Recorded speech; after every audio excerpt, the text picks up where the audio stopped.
चलिए जय हिंद साथी। कल हमने पढ़ लिया था अनुच्छेद 12 से लेकर के 15 तक कि अनुच्छेद 12 क्या होता है, अनुच्छेद 13 क्या होता है, अनुच्छेद 14, अनुच्छेद 15 क्या होता है। फिर वो उसके पहले ही पढ़े थे अनुच्छेद मूल अधिकार जो होता है 6 प्रकार का होता है। पहले 7 प्रकार का था, अब कितना प्रकार के हो गया? 6 प्रकार के। अब जो हमारा 6 प्रकार का होता था, जैसे स्वतंत्रता, जिसे स्वर्ण में दिया था समानता का अधिकार अनुच्छेद 14 से 18, समानता का अधिकार, स्वतंत्रता का अधिकार 19 से 22। उसके बाद था, ठीक है, उसके बाद था आपको दोष सिद्धि शायद, ठीक है, अनुच्छेद 14 से 18 समानता का अधिकार,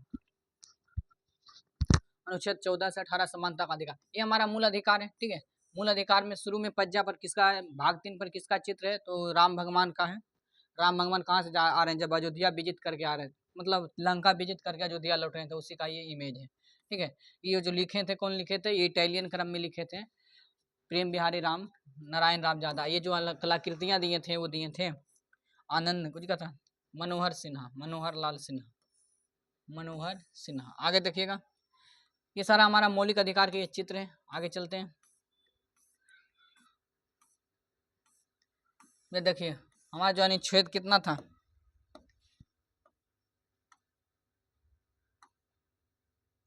ठीक है, हमारा कितने प्रकार के अधिकार था? 6 प्रकार के अधिकार, इसी से 7 प्रकार का था। वो संपत्ति का अधिकार को 44वां संविधान संशोधन के तहत हटा दिया गया था। पहला था समानता का अधिकार, दूसरा था स्वतंत्रता का अधिकार, तीसरा था शोषण के विरुद्ध अधिकार, ठीक है, उसके बाद चौथा था धर्म के, ठीक है, शोषण के विरुद्ध अधिकार, फिर चौथा था धर्म की स्वतंत्रता, 5 में था संस्कृति की स्वतंत्रता, और उसके बाद संवैधानिक उपचारों का अधिकार। ठीक है, ये 6 प्रकार के मूल अधिकार था। आगे चलते हैं, मूल अधिकार 6 प्रकार के था। आगे चलते हैं, हमारा आज क्या, ये अनुच्छेद 16, ठीक है, कल हमने क्लियर कर लिया था। अनुच्छेद 12 में क्या था? अनुच्छेद 12 में कहता है कि राज्य की परिभाषा, अर्थात राज्य के विरुद्ध दिया गया मौलिक अधिकार, ठीक है, अनुच्छेद 12 में ही दिया गया। अनुच्छेद 12 में राज्य के विरुद्ध अधिकार, राज्य के विरुद्ध अधिकार, राज्य के विरुद्ध अधिकार, और साथ में यही दे दिया गया है राज्य की परिभाषा। ठीक है, राज्य की परिभाषा। तो कल राज्य की परिभाषा बताए थे कि राज्य की परिभाषा कौन है? जो सरकार से पैसा लेता है या सरकार उसको संचालित करे तो उसको हम क्या कहेंगे? राज्य की परिभाषा। राज्य की परिभाषा के अंतर्गत कौन नहीं आता? तो न्यायपालिका राज्य की परिभाषा के अंतर्गत नहीं आता। तो आज हमारा जो है, आज हमारा है जो अनुच्छेद 16, अनुच्छेद 16 क्या ऐसा? अनुच्छेद 14 से 18 समानता की लाने की बात करता है। अनुच्छेद 14 से 18 समानता लाने की बात करता है। जिससे 14 पढ़े थे, तो 14 समता एवं समानता का अधिकार दिया था, मतलब सभी को एक लाने के। अनुच्छेद 15 कहा कि कोई भेदभाव नहीं, सभी समाज में क्या है? समान है। अनुच्छेद आज 16 पढ़ेंगे। आज अनुच्छेद 16 में कहा गया है, अनुच्छेद 16 में कहा गया लोक नियोजन में अवसर की समानता। लोक नियोजन के मतलब हुआ कि सरकारी नौकरी में सबको क्या मिलेगा? समानता मिलेगा। ठीक है, सभी को फार्म भरने दिया जाएगा, सभी को नौकरी दिया जा सकता है। जो इसके एलिजिबल होंगे सभी उसको क्या दिया जाएगा? नौकरी दिया जाएगा। ठीक है, अनुच्छेद 16 में तो कहा गया कि अवसर की समानता, यही कई बार पूछता कि अवसर की समानता अनुच्छेद कितना था? अनुच्छेद 16 में। उसके बाद आइए 16 के 1 में क्या कहा गया? 16 के 1 में कहा गया है कि राज्य रोजगार और नियुक्ति में नागरिकों के साथ कोई भी भेदभाव नहीं करेगी। ठीक है, राज्य मतलब राज्य सरकार जो नौकरी देगी, ठीक है, रोजगार देगी या नियुक्ति करेगी रोजगार के लिए, उसमें नागरिकों के लिए कोई भेदभाव नहीं करें, नागरिकों में कोई भेदभाव नहीं करेगा। ठीक है, अनुच्छेद 16 में लोक नियोजन तथा अवसर की समानता। आगे चलते इसका अगला में क्या कहा?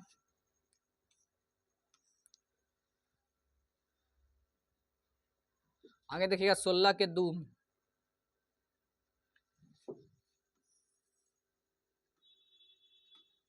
देखिए आगे 16 में 2 में कहा कि भारत में किसी भी नागरिक धर्म, जाति, वंश, लिंग, जन्म स्थान के आधार पर कोई भी किसी के स्थान पर भेदभाव नहीं कर सकता। ठीक है, अनुच्छेद 15 में भी कहा गया था कि भेदभाव नहीं कर सकता, लेकिन इसमें भी कहा रहा भेदभाव नहीं करें। लेकिन इसमें किस में नहीं भेदभाव करें? नौकरी पाने के लिए भेदभाव नहीं कर सकते सरकार, ना ही भारत में कोई भी नागरिक किसी के साथ भेदभाव कर सकता।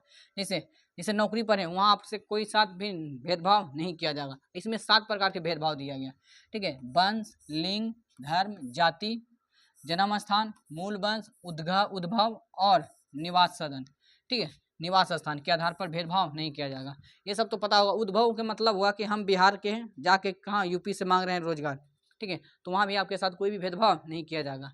उसके बाद कहा गया निवास स्थान, मतलब हम जन्म कहीं आओ, जन्म हमारा कहीं आओ है, निवास अभी रह रहे हैं कहीं आओ, तो उसके आधार पर आपके साथ कोई भी भेदभाव नहीं किया जाएगा। ठीक है, तो अनुच्छेद अनुच्छेद 16 के 2 यही कहता है कि आपके धर्म, जाति, लिंग के आधार पर कोई भी भेदभाव नहीं किया जाएगा। उसके बाद आता है 16 के 3 में, 16 के 3 कहता है संसद या राज्य विधि बनाकर निवास स्थान के आधार पर भेदभाव कर सकती है। मतलब अनुच्छेद 16 के 1-2 तो कह दिया कि आपको साथ कोई भी भेदभाव नहीं करेगा, लेकिन यहीं पर भेदभाव भी करता है। ठीक है, तो जैसे कह रहा कि संसद राज्य विधि बनाकर निवास स्थान आधार पर कुछ भेदभाव कर सकती है, वहाँ के लोगों को प्राथमिकता दे सकती है। जैसे आप देखिएगा मध्य प्रदेश, ठीक है, क्या कर सकते हैं, भेदभाव निवासी के प्राथमिकता दी जा सकती है। मतलब वहाँ भेदभाव कर सकते हैं, आपको दूसरे राज्यों को नहीं दिया जा सकता, अपने राज्यों की प्राथमिकता दे सकती है। ठीक है, ये समानता लाने की ऐसा किया जाता है। ठीक है, ऐसे समानता लाने के लिए ऐसा किया जाता है। ठीक है, आगे देखिएगा जैसे उदाहरण में दिया गया, जैसे मध्य प्रदेश में 90% नौकरी मध्य प्रदेश के ही लोगों को दिया जाता है। तो इस तरह से क्या राज्य बनाकर क्या बना कर दिया, थोड़ा सा भेदभाव किया। उसके बाद देखिएगा झारखंड में भी अभी पारित किया था कि झारखंड की नौकरी 80% नौकरी, 85% नौकरी झारखंडियों को ही मिलेगा। आगे देखिएगा भारत सरकार पिछड़े राज्य के कई जगह पर भारतीय संसद ने या भारत सरकार कई जगह पिछड़े लोगों को या पिछड़े राज्यों के लिए ज़्यादा प्राथमिकता देती है। जैसे आप उड़ीसा से फार्म भरिएगा तो आपको ज़्यादा देगा, झारखंड से भरिएगा तो आपको वहाँ ज़्यादा प्राथमिकता दिया जाता है, बिहारों को थोड़ा सा कम दिया जाता है। ठीक है, तो ये सरकार राज्य या इसमें कहा दिया कि संसद या राज्य, मतलब कोई भी सरकार संसद या राज्य के द्वारा विधि बना करके निवास स्थान पर, सिर्फ यहाँ निवास के स्थान पर क्या दे सकता है, ठीक है, भेदभाव कर सकता और अपने लोगों को प्राथमिकता दे सकती है। ऐसा किस लिए क्या कर सकता, समानता लाने के लिए। आप कहेगा भेदभाव कर रहा दूसरे से समानता, तो वो अपने यहाँ लोगों के लिए समानता लाने की बात करेगा, ताकि वो अपने लोगों को ज़्यादा देगा, वहाँ अपने ज़्यादा गरीबी उसको बैलेंस कर सकता। ठीक है, तो हमारा अनुच्छेद 3 तो कह दिया ये। आगे चलते हैं अनुच्छेद 16 के 4। देखिएगा अनुच्छेद 16 के 4 क्या कहता। ठीक है, अनुच्छेद 16 के 4 कहता है कि राज्य पिछड़े वर्ग के लिए विशेष प्रावधान करेंगे। यहीं से आता है आरक्षण की चर्चा। ठीक है, राज्य पिछड़े वर्ग के लिए विशेष प्रावधान कर सकते हैं, अर्थात आरक्षण की व्यवस्था कर सकते हैं। दो ही बात, राज्य पिछड़े वर्गों के लिए विशेष प्रावधान मतलब कि राज्य उसके लिए ज़्यादा प्रावधान कर सकता है। यहीं से आरक्षण की चर्चा आता है। अब यहाँ आरक्षण की चर्चा किया गया, जैसे एससी के लिए एससी आयोग की चर्चा अनुच्छेद 63 में किया गया, एसटी आयोग के लिए चर्चा अनुच्छेद 63 के 338 के, ओबीसी के 338 के, ईडब्ल्यूएस के लिए 338 से, ये सारा चीज़ है आयोग की गठन। ठीक है, ये सारा एससी एसटी ओबीसी का जो आयोग की चर्चा है वो 338 के, 338 बी, 338 से। तो पूरा क्लियरली समझिए कि 16 का 1 कहता है क्या कि लोक नियोजन में अवसर की समानता, सभी को हम देंगे नौकरी। ठीक है, उसमें कोई भी भेदभाव नहीं करेंगे। 16 का 1 कहता है कि हम जाति धर्म लिंग के आधार पर हम कोई भेदभाव नहीं करेंगे, लेकिन 16-3 कहता है कि हम भेदभाव करेंगे। 16 के 3 कहता है कि हम भेदभाव करेंगे। ठीक है, हम अपने राज्यों के लिए 16 के 3 के आधार हम क्या कर सकते हैं, भेदभाव कर सकते हैं। 16 के 4 कहता है, 16 के 4 कहता है, ठीक है, और भेदभाव करेंगे किसके, संसद के द्वारा, राज्यों के द्वारा कानून बना करके करेंगे। उसके बाद आता है 16 के 4। 16 के 4 कहता है कि राज्य पिछड़े वर्गों के लिए विशेष प्रावधान कर सकते हैं। पिछड़े वर्ग के लिए राष्ट्र, ठीक है, राज्य या राष्ट्रपति, कहता है राष्ट्रपति पिछड़े वर्गों के क्या कर सकता है, ये सारी चीजें कर सकती है। आगे देखिए,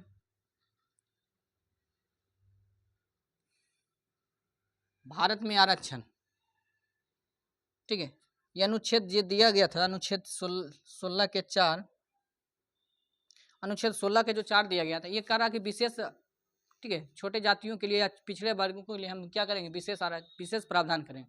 यही आरक्षण की चर्चा आ गया था। अब कहता है कि आरक्षण किसको कहते हैं, आरक्षण कहता है जिन लोगों को पर्याप्त प्रतिनिधि, मतलब सरकार की नौकरियों में या सरकार के सेवाओं में जिन लोगों की पर्याप्त प्रतिनिधि नहीं है, तो उन लोगों के प्रतिनिधित्व दिलाने के लिए हम क्या करेंगे, व्यवस्था करेंगे। जिससे आप मान के चलिए जो गरीब तबका के लोग वहाँ नहीं पहुँच पाते, तो उसको स्पेशल दिलाने के लिए उसके आरक्षण के तरह से, आरक्षण के मतलब एक बैंक सीट है, उसके द्वारा वहाँ ले जाया जाएगा। ठीक है, तो ये पर्याप्त प्रतिनिधि को भरने के लिए जो दिया जाता है उसको हम क्या कहते हैं, आरक्षण।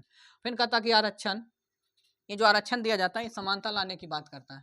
ठीक है, क्योंकि समाज में बहुत सारे इस तरह से लोग हैं, ठीक है, इस तरह से अगर इसको बराबर अधिकार दे दिया जाए तो ये तो आओ आगे निकल जाएगा, ये आओ निकल जाएगा, लेकिन ये भी आगे निकलेगा, लेकिन ये पूरा तरीका से बराबर इसके नहीं आ सकता। इसलिए कहा गया कि इसको आप ज़्यादा दे करके यहाँ पहुँचाइए, इसको कुछ नहीं दीजिए, इसको आप कुछ ज़्यादा दे करके पहुँचा दीजिए, जिसको ज़्यादा इसको कुछ नहीं देना है तो भी ये अपना बराबर आ जाएगा। ठीक है, ऐसा कहा जाता है समानता लाने की बात। तो ये समानता लाने की बात करता है। उसके बाद कहता है कि जो आरक्षण की जो चर्चा है वो अनुच्छेद 340 में कहा गया। और 340 में कहता है कि राष्ट्रपति पिछड़ा वर्ग आयोग के लिए आयोग का गठन कर सकती हैं। ठीक है, आरक्षण की जो चर्चा राष्ट्रपति करता है तो अनुच्छेद 340 में कहा कि राष्ट्रपति पिछड़ा वर्ग आयोग, पिछड़ा वर्ग के लिए उसके देखभाल के लिए एक आयोग का गठन कर सकती है। वो रिकमेंडेशन देगा कि क्या होना चाहिए, नहीं होना। तो ये प्रतिनिधि दिलाने के लिए उसको हम क्या कहते हैं, आरक्षण कहते हैं। अब आइए कि पिछड़ा वर्ग के लिए पहला आयोग जो बना था, पिछड़ा आयोग के लिए जो आयोग बना था वो कौन सा आयोग था, ओबीसी के देने के लिए, आरक्षण देने के लिए जो पहला जो आयोग बना था उसको बोला गया काका कालेकर। ठीक है, काका कालेकर आयोग। ये 1953 में गठन हुआ था, इनको 1955 में अपना सिफारिश दी, लेकिन उस समय में राजनीति को उतना नहीं चल रहा था, इसलिए इसको पूरा कवरेज नहीं मिला, जिसके कारण ये रद्द हो गया, ये पूरी तरह से नहीं चला। फिर उसके बाद मोरारजी देसाई के सरकार में बनाया गया, फिर मोरारजी देसाई के समय में बनाया गया। फिर देखिए मोरारजी देसाई के समय में फिर एक आयोग का गठन किया गया, जिसका नाम था, दूसरा आयोग गठन हुआ मंडल आयोग। ठीक है, ये मंडल आयोग का गठन जो किया गया था 1979 में, अपना रिपोर्ट दिया 1980 में। तो ये 10 साल के बाद इसमें 10 साल तक ये चुपचाप रहा था, रिकमेंडेशन लेकर के भी कोई चीज़ें नहीं चल रहा था। ठीक है, इसमें कोई भी दिक्कत नहीं रहा था, मतलब खाली रिपोर्ट दे दिया था। ठीक है, इसने रिपोर्ट क्या दिया था वो आगे बताते हैं। ठीक है, तो कहेगा कि ओबीसी के लिए पहला आयोग कब बना था, तो काका कालेकर आयोग 1953 रिकमेंडेशन कब दिया था, सिफारिश 1953 में। कहेगा दूसरा आयोग ओबीसी के लिए कौन बनाया गया था, 1979 में। कब आया था रिपोर्ट, 1980 में। आगे देखिए,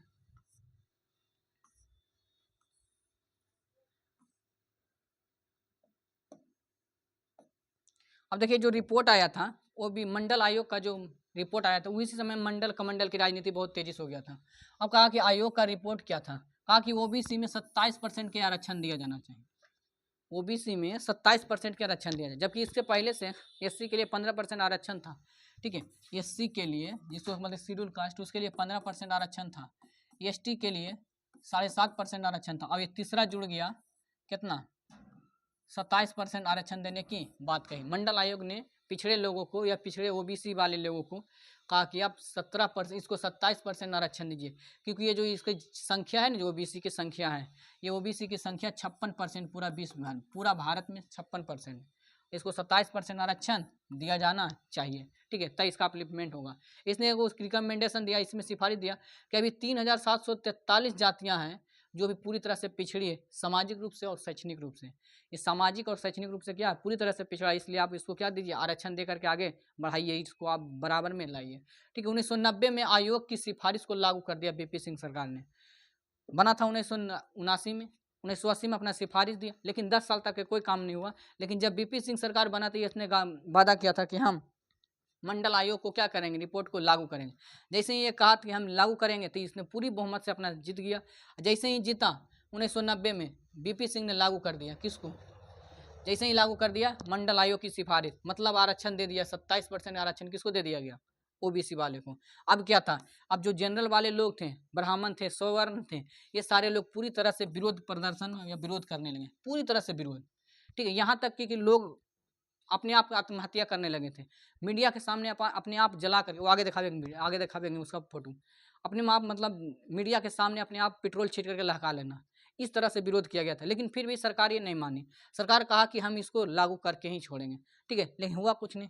उसके बाद यहीं पर एक सरकार, एक विपक्ष था, इसने आया, उसके बाद कहा कि हम पीवी नरसिम्हा राव आया, चुनाव आया तो ये कह लिया कि हम ओबीसी को ने दिया है बीपी सिंह, हम दे देंगे, स्वर्णों को आरक्षण देंगे। ठीक है, हम स्वर्णों को आरक्षण दे देंगे, कितना परसेंट, 10% आरक्षण दे देंगे। ये जीत भी गया, जब ये जीत गया तो 10% आरक्षण ये दे दिया। ठीक है, लेकिन सुप्रीम कोर्ट ये सारे चीज़ को देख रहा था। ठीक है, ये सारे चीज़ को सुप्रीम कोर्ट अपने निगाहों से देख रहा था कि क्या हो रहा, मतलब यहाँ किसी को पूछा नहीं जा रहा, किसी को जो मन आया जिसको आरक्षण देते जा रहा है। ठीक है, ये मौका ही खोज रहा था कि इसको किसी तरह से पकड़ के मतलब जो कार्यपालिका इसको पकड़ा जाए। ठीक है, कि अपने मन से आरक्षण जितना दे रहा था, इसमें कोई लॉ लगाने की बात नहीं था, जो सिफारिश आया उसके हिदायत पर दिया जा रहा था। ठीक है, तो सुप्रीम कोर्ट ये सारी चीज़ को देख रहा था, इससे नाराज भी था। ठीक है, ये सोच रहा था कि कोई केस आवे उसके बाद हम अपना फैसला सुनावे। ठीक है, वो समय आ ही गया, वो समय आ गया। देखिए इस तरह से विरोध हुआ करता था।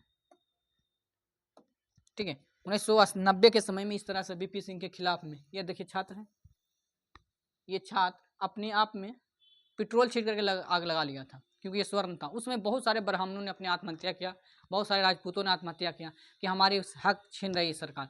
लेकिन असल में सरकार किसी का हक नहीं छीन रहा था, ठीक है। इस समय सरकार किसी का हक नहीं छीन रहा, बल्कि किसी को पिछड़ी हुई जातियों को आरक्षण दे दिया जा रहा था। ये देखिए पूरी तरह से आग से लथपथ है, ठीक है, पूरी तरह से, ये पूरी तरह से आग से लथपथ हुआ है। ये सारा चीज़ उस समय में चल रहा था 1990 में, ठीक है। लेकिन बीपी सिंह ने इसे हार नहीं मानी। सरकार बीपी सिंह कहा कि हम इसके लिए तैयार हैं, हम इसको पीछे नहीं ले सकते, ठीक है। अभी इसी के समय में आ गया किसका कहानी, आगे देखिए अभी किसकी कहानी आ गई। अब आइएगा, ये सारा चीज़ देख ही रहा था कि एक केस आया जिसका नाम बोला गया इंदिरा सहनी केस, ठीक है। इंदिरा सहनी केस, कहेगा इंदिरा सहनी केस, ये देखिए इंदिरा सहनी केस 1992 में आ गया, 90 में पारित हो गया, 92 से लागू हो गया, 91 से, ठीक है। अब 1992 में कोई केस कर दिया इंदिरा सहनी नाम बनाम भारत सरकार। 1992 में एक बेंच बना, ठीक है। ये 9 जजेस का बेंच बना था, 9 जज के बेंच। इसका जो अध्यक्ष थे हीरालाल जे कानिया, हीरालाल जे कानिया की अध्यक्षता में एक बेंच बना। और जब भी कोई बेंच बनता तो 5 से ज़्यादा बेंच बन रहा है, 3 से ज़्यादा बेंच बन रहा, 5, 6, 7, तो ये जो बेंच रहता संवैधानिक पीठ रहता, ठीक है। ये संवैधानिक बेंच बना था, क्योंकि ये पूरा जांच कर रहा था कि जो आरक्षण जो दिया जा रहा है कार्यपालिका के द्वारा, ये सही है या गलत, ठीक है। जब ये अध्यक्षता में हो गया तो इसने अपना रिपोर्ट या फैसला सुनाया। इसने कहा कि ओबीसी का 27% आरक्षण वैध है। मतलब बीपी सिंह ने जो कह रहा था कि हम इससे पीछे नहीं हटेंगे, बीपी सिंह का वाला जो बात आया ये पूरी तरह से क्या हो गया, सही हो गया, ठीक है। क्योंकि बीपी सिंह जो आरक्षण दिया था वो किसके आधार पर दिया था, सामाजिक रूप से, ठीक है, सामाजिक और शैक्षणिक रूप से पिछड़े आधार पर, सामाजिक और शैक्षणिक रूप से पिछड़े के आधार पर। और संविधान में लिखा भी गया कि जो सामाजिक और शैक्षणिक रूप से पिछड़ा उसको क्या कर सकते हैं, आरक्षण देकर बढ़ा सकता। इसलिए सुप्रीम कोर्ट इसका विरोध नहीं किया। लेकिन जो पीवी नरसिम्हा राव दिए थे जनरल वाले के लिए 10% आरक्षण, कहा कि ये वैध है, इनलीगल है, ठीक है। ये क्या कह दिया, इनलीगल है, ये इनलीगल है, इसको खत्म करो। जैसे ये पूरी तरह से ये क्या कर दिया, खत्म। उसके बाद कहा गया कि आरक्षण की सीमा को तय कर दिया गया, ठीक है, कि 50% से आरक्षण ज़्यादा नहीं होना चाहिए, 50% से आरक्षण ज़्यादा नहीं होना चाहिए। अब बताओ ये 10% खत्म हो गया, अब कितना बचा हो गया, देखिए एससी के लिए तो 15% आरक्षण है, एसटी के लिए कितना है, 7.5%। उसके बाद ओबीसी के लिए कितना है, ओबीसी के लिए दिया था 10%, नहीं ओबीसी के लिए 27%, ओबीसी के लिए 27%। और ये जो जनरल वाला था, जनरल वाला इसको लिए दिया था 10%। जैसे ही 10% हटा, ऐसे ही पूरा जोड़िएगा तो 59.5% आता, जो कि 50% एक से क्या कर रहा था, पार कर रहा था, ठीक है। तो सुप्रीम कोर्ट ने कहा कि इसको हटाओ, जनरल वाला ये फालतू के दे दिया गया। और जनरल वाला को इस आधार पर दिया गया था कि ये लोग के इनकम नहीं है, ठीक है, ये आर्थिक आधार पर दिया गया था। जब क्या था, आर्थिक आधार पर कोई चीज़ नहीं दिया गया, क्योंकि जो स्वर्ण लोग हैं ये आर्थिक रूप से थोड़ा सा कम हो सकते हैं, लेकिन सामाजिक रूप से बहुत ज़्यादा है, ठीक है। सामाजिक रूप से भी बहुत आगे है, शैक्षणिक रूप से भी आगे है, सामाजिक रूप और शैक्षणिक रूप से में क्या है, आगे है। लेकिन इसको इस आधार पर दिया गया था कि नहीं ये भी गरीब है, यहाँ कोई आधार भी नहीं दिया गया था, ठीक है, और दे दिया गया था। इसलिए सरकार सुप्रीम कोर्ट इसको गलत माना, सुप्रीम कोर्ट इसको गलत माना। और उसके बाद कह दिया इंदिरा सहनी केस में कि आरक्षण की जो सीमा रहेगा 50% से ज़्यादा नहीं होना चाहिए, ठीक है, 50% से ज़्यादा नहीं होना चाहिए। उसके बाद इसमें आप कहा कि ये जो क्रीमी लेयर ओबीसी में है सभी को आरक्षण नहीं देना चाहिए, जो क्रीमी लेयर है क्रीमी लेयर को आरक्षण नहीं देना चाहिए। क्रीमी लेयर के मतलब हुआ कि जो मतलब ओबीसी में तो आता है लेकिन ओबीसी में वो बहुत आगे है, उसको आरक्षण की जरूरत नहीं है, ठीक है। मतलब जो मलाई मार रहे हैं, जो मलाई जिसे दूध बनता है ना, तो मलाई, जो मलाई वाला उसको मत दीजिए, जो मलाई के नीचे है उसको आरक्षण दिया जाना चाहिए। तो ये क्रीमी लेयर कैसे डिसाइड होगा, तो इसमें कहा गया कि आप इनकम जो आय है ना, आप आय बनाइएगा, ठीक है, आय के आधार पर दिया जाएगा। जिसका आय मतलब 3 लाख से 4 लाख से ज़्यादा रहेगा या 2 लाख से ज़्यादा रहेगा उसको आरक्षण की नहीं दिया जाएगा, ठीक है। आया बहुत सारे चीज़ में देखा जाता है, ठीक है। तो इसमें क्रीमी लेयर के लिए चर्चा नहीं किया। और अभी जो सुप्रीम कोर्ट फैसला दिया है उसमें कहा कि SC ST में भी क्रीमी लेयर होना चाहिए, जबकि इसमें अभी कोई चीज़ नहीं था। इसमें जो है SC ST में सबको आरक्षण मिल रहा है, लेकिन अब सुप्रीम कोर्ट इसको भी कह दिया कि इसमें भी SC ST होना चाहिए, मतलब इसमें SC ST में भी क्रीमी लेयर होना चाहिए। SC में भी बहुत सारा लोग हैं जो मतलब अमीर हो गए हैं, उसको आरक्षण की जरूरत नहीं, लेकिन वो भी आरक्षण ले रहा। कहा कि उसको आरक्षण खत्म कीजिए, जो गरीब है उसको आरक्षण दीजिए। हम नहीं करें कि SC ST का आरक्षण खत्म करो, वो है आरक्षण, लेकिन जो इसमें नहीं लेने लायक है उसको मत दीजिए, जो लेने लायक है उसको दीजिए, ठीक है। तब SC ST में भी क्रीमी लेयर आ गया, लेकिन सरकार अपने वोट बैंक के चलते इसको लागू नहीं करेगा, ठीक है, इसको कहा दिया कि हम उसको लागू नहीं करेंगे क्योंकि एक वोट बैंक की नीति है। ये क्रीमी लेयर को क्या करा कि आरक्षण नहीं दिया जाएगा। कहा कि और इस एक सिफारिश और दिया, कहा कि प्रमोशन में भी कोई आरक्षण नहीं दिया जाना चाहिए। जब नौकरी करें तो उसके प्रमोशन में भी कोई आरक्षण नहीं दिया जाना चाहिए। मतलब इस इंदिरा सहनी केस से सरकार को यह स्पष्ट कर दिया था कि सरकार कुछ भी मनमाना तरीके से नहीं कर सकता। हम हैं, हम सारी चीज़ को देखेंगे। ठीक है, इससे क्या हो गया कि कार्यपालिका पूरी तरह से नाराज हो गया, सरकार पूरी तरह से नाराज हो गया और सरकार ने तुरंत एक संशोधन कर दिया। ठीक है, सरकार तुरंत एक संशोधन कर दिया। ठीक है, और वो संशोधन था 76वां संविधान संशोधन। ठीक है, वो तुरंत 76वां संविधान संशोधन करके बता दिया कि 76वां संविधान संशोधन किया। उसमें कहा कि 1994 में 76वां संशोधन जो हुआ था 1994 में, उसने कहा कि जो इंदिरा सहनी में कहा गया कि 50% से आरक्षण ज़्यादा नहीं होगा, हम इसको हम खत्म करते हैं कि ये 50% से आरक्षण की सीमा घटा दी गई। मतलब आरक्षण 50% से ज़्यादा हो सकती है, ज़्यादा हो सकती है। ठीक है, क्या हो सकती है, ज़्यादा हो सकती है। इसके लिए आप कोई दिक्कत नहीं। हद तो इसको हो गया कि इसको 9वीं अनुसूची में जोड़ दिया, और जैसे ही 9वीं अनुसूची में जुड़ जाता है तो इसको सुप्रीम कोर्ट जस्टिस रिव्यू नहीं कर सकता है। ठीक है, मतलब इसको रिव्यू पुनर्विलोकन नहीं कर सकता। ठीक है, इसको रिव्यू नहीं कर सकता। मतलब कह दिया गया 50% से आरक्षण बढ़ सकती है। आरक्षण मतलब जो सुप्रीम कोर्ट के फैसला को क्या कर दिया, पलट दिया। उसके बाद एक 77वां संविधान संशोधन किया 1995 में, और इसमें कह दिया कि प्रमोशन में आप कहें थे आरक्षण नहीं, हम प्रमोशन में भी आरक्षण की बढ़ा कर देते हैं। ये प्रमोशन में भी आरक्षण दे दिया गया। ठीक है, उधर मतलब कौन था, सुप्रीम कोर्ट, इधर कार्यपालिका, ये दोनों में पूरी तरह से झगड़ा चल रहा था। कहा कि तुम नहीं देगा, हम इधर बढ़ा दिए, 50% आरक्षण बढ़ा दिए। उसके बाद कहा कि 77वां संविधान संशोधन करके हम प्रमोशन में भी क्या कर दिए, आरक्षण। अभी का जो फैसला, अभी का जो हाल देखिएगा तो कितना % आरक्षण है वर्तमान में। जो आरक्षण का है वो एससी के लिए 15% है। ठीक है, एसटी के लिए 7.5%, ओबीसी के लिए 27%, ईडब्ल्यूएस के लिए जो एक मतलब सवर्णों के लिए जो गरीब है उसके लिए दिया गया था 10%। देखिए 59% पूरा आरक्षण आता है, जबकि कहा था कितना 50%। मतलब उसको क्या कर दिया, बदल दिया। ठीक है, अब आरक्षण कितना होगा। और जो बिहार में आरक्षण है 73% कर दिया गया। अभी जो सरकार जो किया था संशोधन करके 73%। तमिलनाडु सरकार ने कर दिया 69%, वही समय में था। उसी को देख करके ये संविधान संशोधन किया गया था केंद्र सरकार के द्वारा। आगे देखिएगा, अनुच्छेद 16 के 4 तक हो गया। अब देखिए अनुच्छेद 16 के 5 क्या कहता है।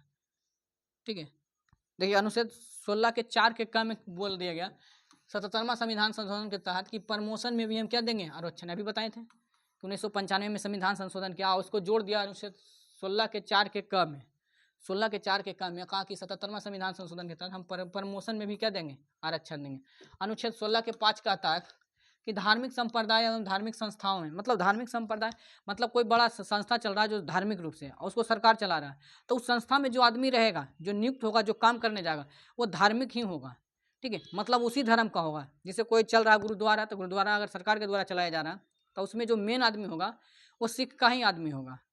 जैसे आर्मी में देखिएगा मंदिर होता, तो मंदिर का जो पुजारी होता वो कोई ना कोई हिंदू ही होगा, और हिंदू में खास करके कौन होगा, पंडित ही होगा। ठीक है, ना कि आप मुस्लिम को ले आइएगा दूसरा के लिए आए, तो वह स्पेशल अधिकार दिया गया था 16 के 6 में। ठीक है, 16 के 6 में कहा दिया गया कि धार्मिक रूप से विशिष्ट धर्मों के लिए प्रावधान किया गया है। ठीक है, इसमें मंदिर मस्जिद तथा प्रमुख के लिए नियुक्ति उसी किसका रहेगा, उसी धर्म का लिए होगा। उसके बाद अगर 16 के 6 किया गया, ये 2019 में किया गया था मोदी सरकार के द्वारा। ठीक है, 77वां संविधान संशोधन, 76वां संविधान संशोधन कब हुआ था, 1994 में। इसने इंदिरा सहनी के केस को बदल दिया, कहा कि हम 50% से ज़्यादा दे सकते हैं। बस यही मौका देखे मोदी जी, कहा कि आरक्षण तो बढ़ ही सकता।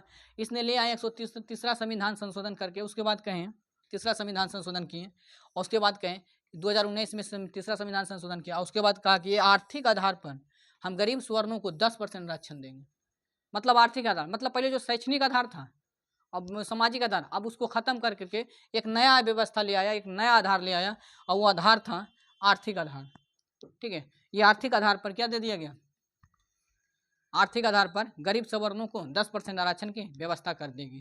ठीक है, और इसको हद तो तब हो गया जब जुडिशरी रिव्यू में गया। जब जुडिशरी रिव्यू में गया तब सुप्रीम कोर्ट भी इसको कह दिया हाँ कि ये सही है, कोई दिक्कत नहीं है, क्योंकि इसका आधार बहुत क्लियर था। ठीक है, क्योंकि जो बनाया गया था पूरी तरह से कंप्लीट बनाया गया था, कई एक आदमी से सलाह लेकर बनाया गया था। ठीक है, ये पूरी तरह से तो सवर्णों के लिए भी आरक्षण कितना %? 10%। अब जो पूरी भारत में जो आरक्षण की चर्चा है, आरक्षण जो दिया गया 59.59% हो गया। पहले 50% से कम हुआ करता था, अब 59.59% हो गया। अब आइए अनुच्छेद 16 खत्म हो गया। अब आइए अनुच्छेद 17।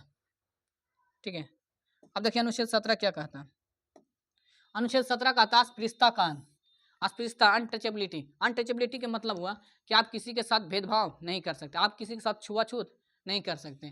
ठीक है, इसका अर्थ होता है ऐतिहासिक अर्थ। ऐतिहासिक अर्थ का मतलब पहले का जो अर्थ में निकाला जाता है कि पहले में जो किसी के कुआं के साथ पानी नहीं पिया जाता था, छोटे लोगों को कुआं उस रास्ते से नहीं आने दिया जाता था। ठीक है, तो ये सारी चीज़ें पुराने वाला चीज़ें था, उसी का अर्थ है ऐतिहासिक अर्थ। मतलब सार्वजनिक रूप से कुआं पर पानी पीने, सार्वजनिक जगहों पर जाने नहीं देना।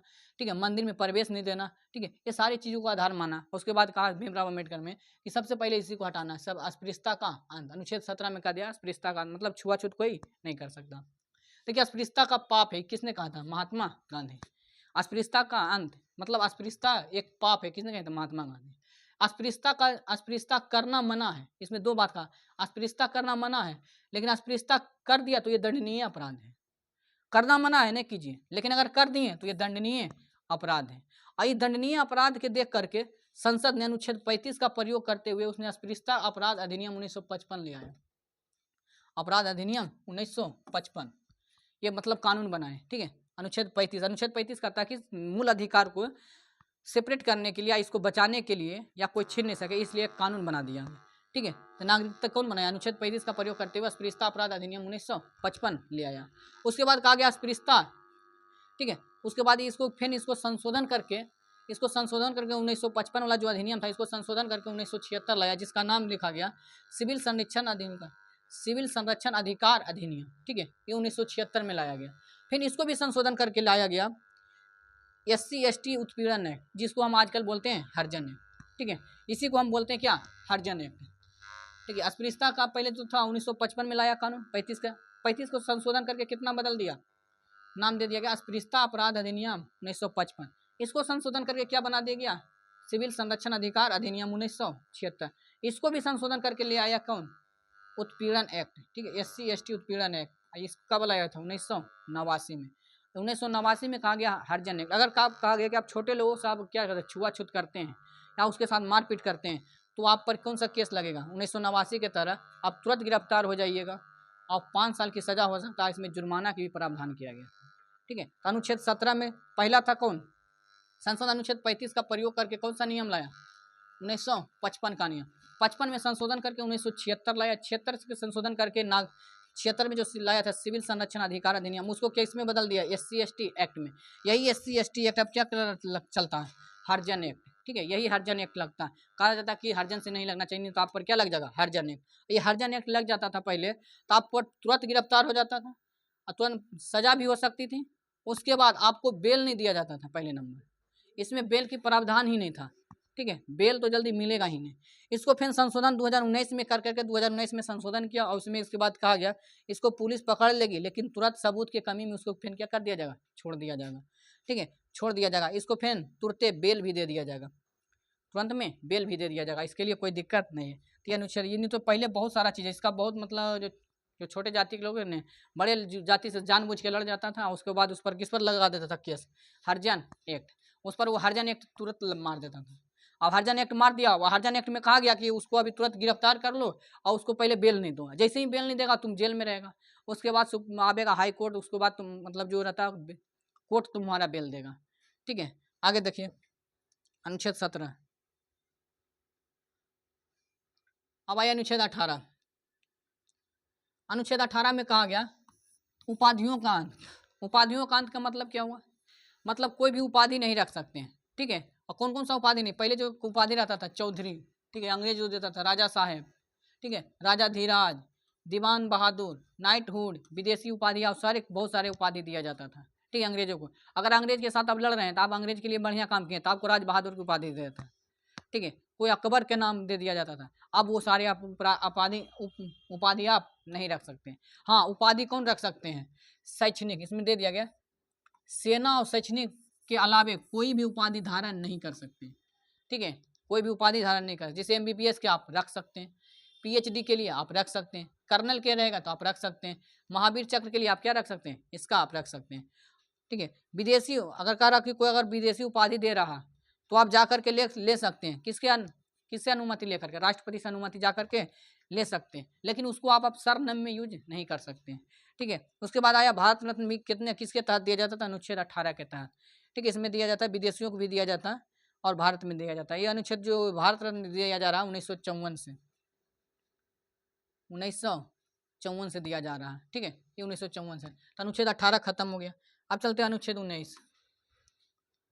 अनुच्छेद 19 देखिए, अनुच्छेद 19 में, अनुच्छेद 19 जो है, अनुच्छेद 19 मतलब अनुच्छेद जिससे पहले था 14 से 18, ये किसका अधिकार था, समता एवं समानता का अधिकार, समता एवं समानता का अधिकार। ठीक है, समता एवं समानता का अधिकार।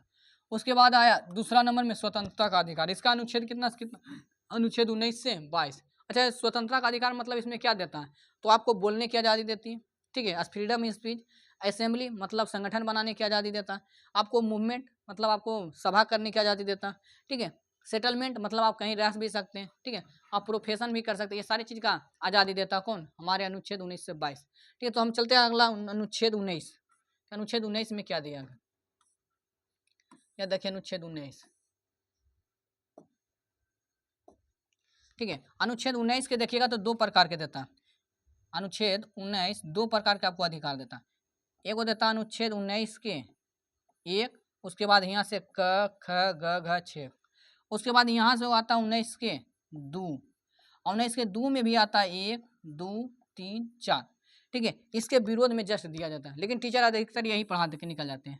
ठीक है, अनुच्छेद 19 के क ख ग घ 6। ठीक है, तो आज हम 19 के क के ई वाला पढ़ा देते हैं, कल हम इसको ये बारे में चर्चा करेंगे। ठीक है, अनुच्छेद 2 के क ख ग में क्या है, देखिएगा सबसे पहले अनुच्छेद 19 में कहा गया कि मूल संविधान में 7 तरह की स्वतंत्रता का उल्लेख किया गया था मूल संविधान में, लेकिन अब सिर्फ 6 प्रकार के बचा। अनुच्छेद 19 के क में संपत्ति के अधिकार को जो था उसको क्या कर दिया गया, हटा दिया गया अनुच्छेद 19 के F में, जबकि 1 का 19 होगा, 1 का F होगा। ठीक है, तो 44वां संविधान संशोधन 44वां संविधान संशोधन 1978 के तहत इसको क्या कर दिया गया, हटा दिया गया। अब संविधान में कितने प्रकार की स्वतंत्रता का अधिकार बचा था, 6 प्रकार के। पहला में 19 के A में कहा गया बोलने की स्वतंत्रता, आप कुछ भी बोल सकते हैं, लेकिन इसके जस्ट में देखिएगा तो 19 के 2 के A में इसका विरोध में कहा गया कि आप कुछ भी नहीं बोल सकते, आपको रेस्ट्रिक्शन होगा। कहा कि शांतिपूर्वक बिना हथियार के एकत्रित हो सकते हैं। ठीक है, शांतिपूर्वक, आपको कोई नहीं रोकेगा। ठीक है, आगे दिया 19 के 3 में कहा संघ बनाने की आज़ादी है। ठीक है, संघ बनाने की। उसके बाद कहा D में देश में किसी भी क्षेत्र में आवागमन की आज़ादी है, मतलब कहीं भी आप घूम सकते हैं। ठीक है, देश में किसी भी क्षेत्र में निवास कर सकते हैं, आपको कहीं भी रह सकते हैं। लेकिन ये पहले था जम्मू कश्मीर में, अपवाद था, लेकिन अब जम्मू कश्मीर में भी आप जा सकते हैं, कोई दिक्कत नहीं, क्योंकि अनुच्छेद 370 335 खत्म। अब आया अनुच्छेद 19 के जी में कहा गया कि कोई भी व्यापार एवं जीविका चलाने के लिए आप कहीं भी स्वतंत्र हैं, मतलब आप अपना कहीं भी नौकरी या बिजनेस करने के लिए स्वतंत्र है, सरकार आपको कोई भी रोक नहीं सकती है। ठीक है, तो कितने प्रकार के, 6 प्रकार के दिए थे। पहला अनुच्छेद 19 के A में बोलने की स्वतंत्रता। ठीक है, फिर सभा करने की, मतलब एक साथ खड़ा होने के लिए। उसके बाद सभा करने के लिए, संघ बनाने मतलब संस्थान बनाने के लिए, जैसे पार्टी बनाते हैं। ठीक है, आगे देखिए देश के किसी भी क्षेत्र में घूमने के लिए, फिर कहा गया देश में किसी भी क्षेत्र में निवास करने के लिए। ठीक है, उसके बाद दिया गया स्वतंत्रता का अधिकार मतलब जीविका चलाने के अधिकार। ठीक है, उसके बाद कहा गया अनुच्छेद 19 के इसमें कहा गया अनुच्छेद 19 में के ए भी में कहा गया प्रेस की स्वतंत्रता। ठीक है, प्रेस की स्वतंत्रता। प्रेस की स्वतंत्रता के मतलब हुआ अभिव्यक्ति की आज़ादी, अभिव्यक्ति की आज़ादी, अभिव्यक्ति की आज़ादी। अभिव्यक्ति की आज़ादी का मतलब हुआ अपने मन से जो बोला गया बात, जो दिल में वो बोलने की आज़ादी, उसी को बोलते हैं अभिव्यक्ति की आज़ादी। ये आप लोग नहीं कर सकते, तो ये काम कौन करता है, प्रेस मीडिया वाला। ठीक है, इसीलिए कहते हैं मीडिया की आज़ादी। असल में मीडिया की आज़ादी नहीं, हम लोग का आज़ादी। ठीक है, हम लोगों को बातों को किसके सामने रखता है, सरकार के सामने। ठीक है, तो आज हमारा अनुच्छेद 19 पूरा हो गया। अनुच्छेद के 19 के 2 कल से स्टार्ट होगा। ठीक है, जब तक के लिए धन्यवाद।